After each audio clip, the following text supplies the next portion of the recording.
You remember that at the first rehearsal with the orchestra, I said this was sort of an old man's piece. He was old. The world that he had known in his youth had been destroyed in World War I. Yeah. And there's a kind of wistfulness in the music, I think, a kind of melancholy.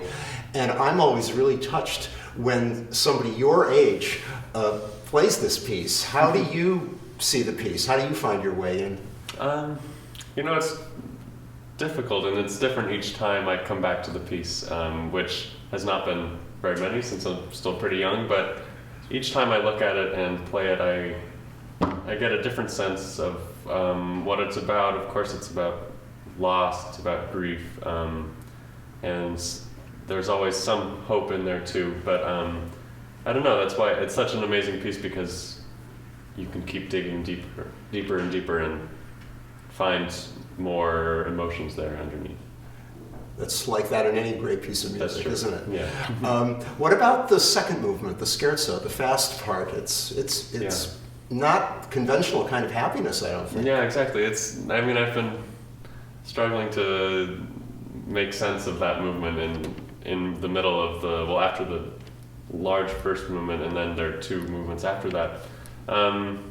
It's almost a little manic in some ways. It has so much energy and so much joy in a sense, but it's still wrought with some sort of sadness and some sort of grief, I suppose.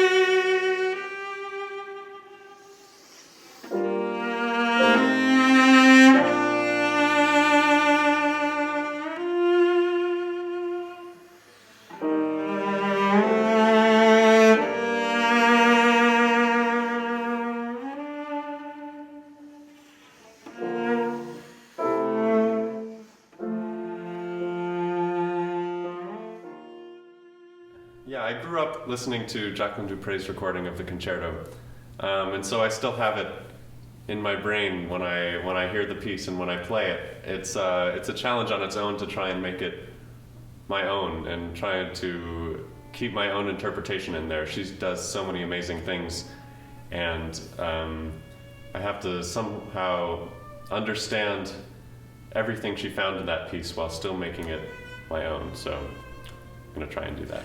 You know, I actually heard Jacqueline du Pré play. I was just a little bit older than you. I was a sophomore in college, and it was with the Chicago Symphony and Sir George Solti conducting. It wasn't the Elgar, it was the Dvorak Concerto, but I think I actually had never heard the Dvorak Concerto in a concert before, only on recordings. So it was a really unforgettable experience watching her play. And then my other real strong memory of that was after the concert. My friends and I went down to the green room because we wanted Solti's autograph. It was actually his very first concert as music director when he took over. And she was standing maybe 8 feet away. And I got Solti's autograph, and I thought, I'm going to get Jacqueline du Pré's autograph. And I walked up to her, and as politely as I could, I said, Ms. du Pré, I really enjoyed the performance. Could you sign this for me, please? And she was so shy, just with a kid, you know, who wanted an autograph. And that was sort of my abiding memory of her, because on a personal level, in that public situation, she was so quiet, and yet when she played, the passion that came out in her playing was such a lesson to me about how music allows us to express ourselves. So I've been thinking about her a lot too as we've been working on this piece.